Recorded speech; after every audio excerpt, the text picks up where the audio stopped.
Hello, everybody, and welcome to Playing Woodbine. I'm Andy Serling, and I'm very excited to be joined by the racing analysts that you'll be watching on the Woodbine broadcast as you're watching and playing on the Woodbine races. Jim Bannon, Jeff Bratt are joining me here at the table. We'll be joined by Renee Kierans and Dawn Lupo a little bit later in the show. And we're going to start out by talking about the surfaces that we'll be playing at Woodbine and start out with their synthetic Polytrack surface, Jim. Well, Andy, it's a surface that a lot of horses handle and like very, very well. It's a surface that horses can grip very well and extend very well, and I find the horses quite enjoy it. But what about the running style on this surface? And you need to know some important facts. I think you could sum up playing Woodbine's Polytrack with this one line. The longer the distance, the more likely it is that a stalker or closer will win the race. Let me show you that statistically. When we're talking about sprint races, you will notice that wire horses can win at 28%. But the big story here is that stalkers have the edge. They'll come and get the speed horse most of the time. Even at 7 furlongs within sprints, it's much better to be playing a stalker and a rallier than a speed horse. Let's go out to routes now. Look at this number. This is a real damning number. Only 19% of wire horses are able to win route races at Woodbine on the Polytrack. That means 81% of those winners in Polytrack races at Woodbine are coming from off the pace, and that's obviously very, very significant. What else is with this surface? I think it's a taxing surface, so therefore I think it deadens the speed. Another thing to consider when you're handicapping Woodbine is location, location, location. And by that I mean away from the rail. Most riders here at Woodbine like to position their mounts towards the outside. Would that suggest to you that the inside post does not play well? You would be correct if you made that assumption. You can see the puny results here for horses coming from the inside post at varying distances. And in most of these cases, there are 7 or 8 other post positions that are more lucrative than the inside post. So it's very important that you're not spending too much time there on that inside post, and that you're not spending too much time on horses coming from extreme outside posts. It's very interesting as a player. Obviously, biases in situations like this can be lucrative as a player. Do you find using horses that have had rail trips and betting them back, especially in the exotic wagering, to be a good way to make some money? Good trip handicapping angle. Another thing to concern yourself with, you're playing tries, you're playing supers. Try and fill in your ticket on the bottom levels with horses that A, race off the rail and race off the pace. Well, that's really great stuff, Jim. I appreciate that. I'm sure as we all start winning money, Woodbine will appreciate it even more. Now, Woodbine has a unique turf course situation because their turf course is on the outside of their main track. And we're going to get Jeff Bratt to give us some more information on the turf course. Nothing better than grass racing right here at Woodbine. Why? You get full fields, and because of that, you get the potential for some big prizes. So what makes racing on the Woodbine turf course so unique? Well, it's on the outside portion of the main track, and also one complete circumference of this track is 1.5 miles. So let's do a bit of a flyby here and take a look at exactly what 1.5 miles looks like.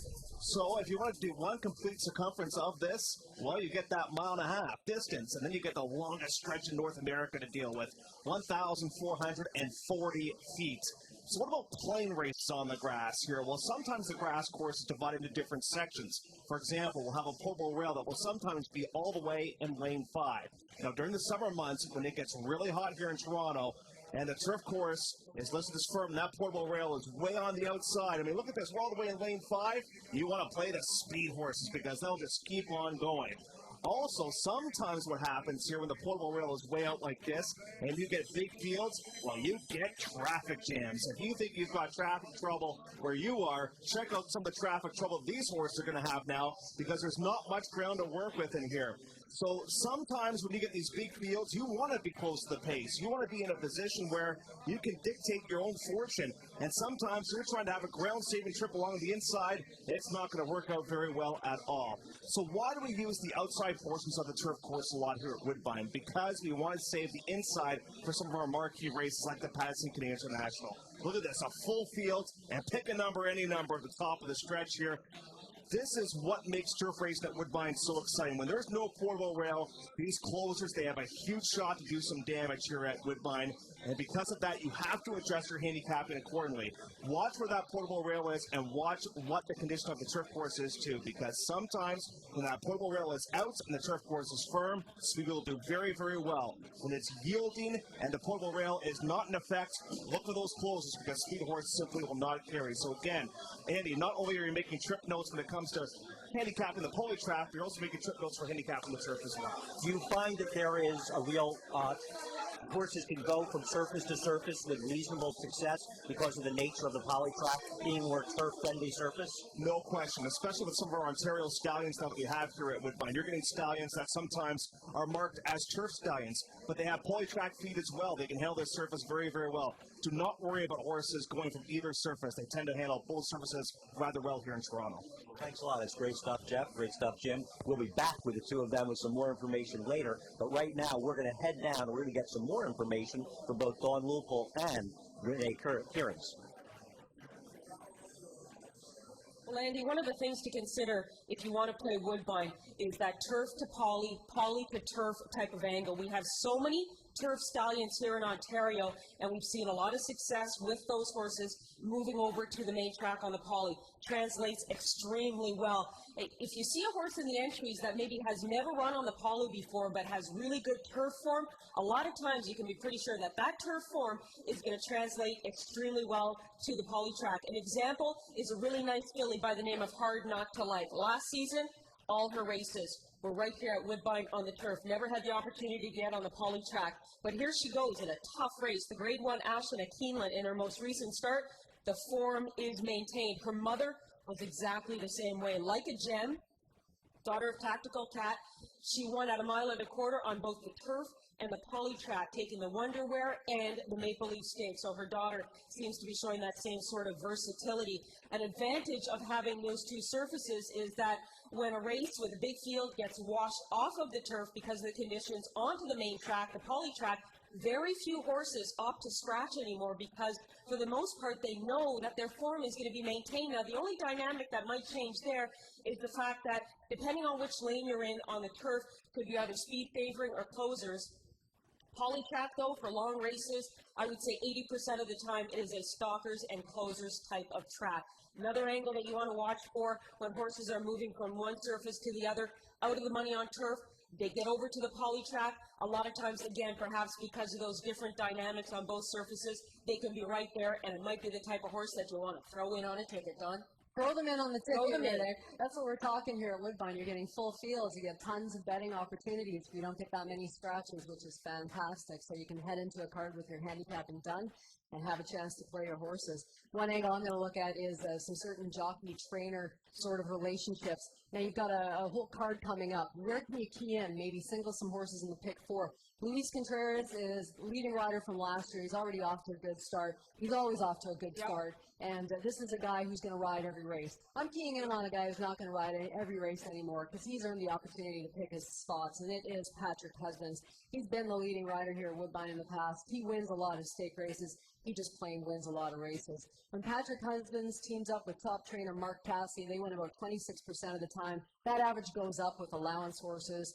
Your in the money percentage is good. Your ROI just a quarter short of being a flat $2. So that's a good bet. Anytime you see Cassidy with Husbands, you can pretty much think that that horse is well meant.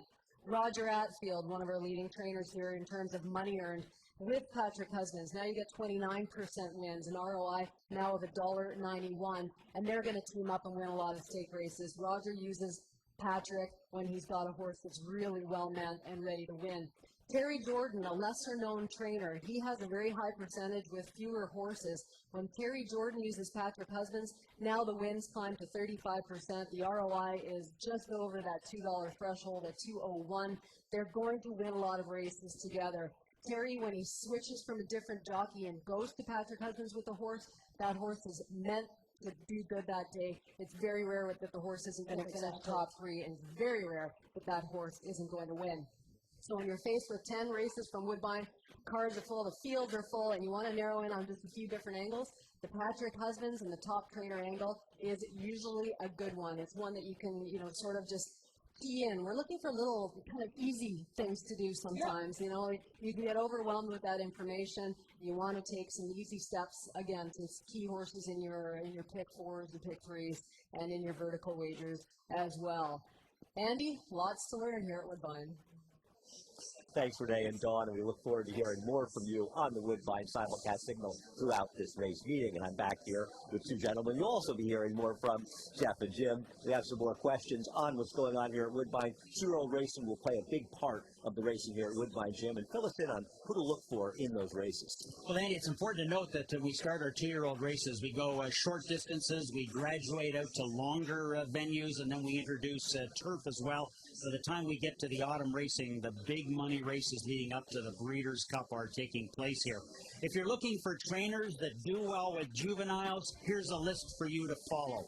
And you can follow it in a variety of ways. If you're just looking for volume, those that win the most races, here are the two trainers for you right here. Mark Passy and Reed Baker. They win a lot, but also betting on them just solely is a losing proposition. If you want profitability, go to the top of the chart, Ralph Biamont. What about Ralph? He wins at 32%. He usually flies under the radar, and therefore he's got a big profit on his juveniles. Robert Tiller is a Hall of Famer, and rightly so. He wins in most categories at a high percentage. With his juveniles, he's developed some good ones, and it's a profitable play. Nick Gonzalez does well with claiming juveniles, and he also has done quite well from a return point of view. Sittard is a wily veteran who has developed many good juveniles in his time, and he's just ahead of the game. Then we've got, as I say, the big volume conditioners here, and they're very important because they do win a lot of races, and you can count on them as your keys for a lot of important wagers. And then Wesley Ward is a trainer that ships in. He's got beautiful young horses. They just come and steal the purse, and away they go. And, boy, it's a bit of a losing proposition, but he certainly wins when you need him to win, and he's a great hook for some of the races in a row or some of the perpendicular betting as well. So juvenile racing, a big part of what happens here at Woodbine, whether it's Polytrack or on the turf. Amazing numbers from Diamante and Tiller. You look at his wins, he's paying almost $20 for every winner he has. Do you think those two are ready for more good action this year at Woodbine? I think so. I've seen a look at Diamante's juveniles already, and from the early works, I would say he's in for another good season. Don't forget, he's under that radar. When a lot of the name guys have 2-year-olds, it's Diamante who sneaks in at the big price. Tiller's horses are training very quickly. He should have another good season. Well, they start going off as underlays, they'll have you to blame for it. And we want to know, of course, when they'll be racing at Woodbine. To fill us on that and how you can play Woodbine, Jeff, give us some more information. Well, Andy, it's a very long season here at Woodbine, 167 days to be exact in 2012. And what I love about this is the uniqueness of our schedule. On Wednesday nights, we race under the lights. The races just have a great look to them racing under the lights. I just love it. Of course, Saturdays and Sundays are standard post time of 1 p.m. If you're in the Toronto area, be sure to watch the Woodbine races all across North America. It's available for you as well. Great products of racing here in Toronto for sure. Now, what about the wagering profile? How do we make some money? Well, let's take a look at exactly what the wagering profile is here at Woodbine. Well, you can play the early double. That starts off in race number 1 on the program. And then you can play the final 2 races of the program as well in terms of the late double. Let's toss a bit of a Canadian term here. Exactors and triactors. You can play those every race. Superfectus, you can play those and you have at least 7 starters. Rolling pick 3s are an option 2. And don't forget, we have 2 pick 4s. One starts off in race number 4. That always has a guaranteed pool. And then the last 4 races make up the late pick 4. WoodbineRacetrack.com. Bookmark that site because it has all kinds of fantastic tidbits for you on there. You can look at replays. Jim Ben has an analysis on there. Jim Mazer has daily stats packages for you as well. And the best part is you can get all this information for free. Again, that is WoodbineRacetrack.com. Going to be a great website and a great resource for you all season long. Thanks a lot, Jeff, and I want to really thank you and everybody else, Jeff Bratt, Jim Banner, who joined me up here, Renee Kierans, and Dawn Lupo, who joined us a little bit earlier, and you'll be seeing a lot more of them on the Woodbine simulcast throughout this meeting at Woodbine. And of course, Jeff told you can get information on WoodbineRacetrack.com. You can also get information on the racing here at Woodbine at NYRA.com, NYRA.com. Thanks for joining us, and good luck.